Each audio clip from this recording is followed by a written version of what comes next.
In this video, I will show you how to convert Excel or Google worksheet into PDF. Click on File, then select PDF.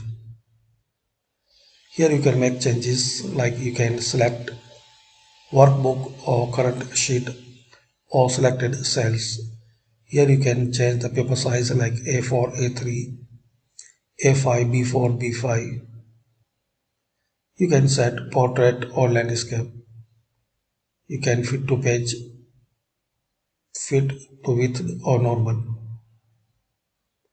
You can remove margins or you can set your required margin.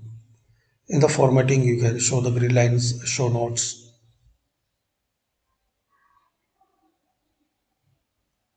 and also you can here show or hide page numbers, workbook title, current time here.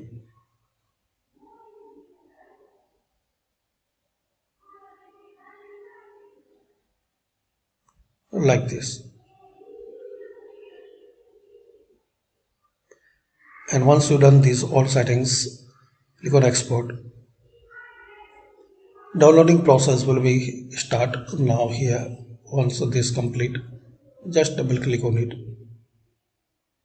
Here you can see the preview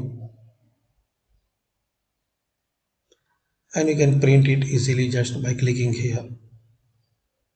So thanks for watching.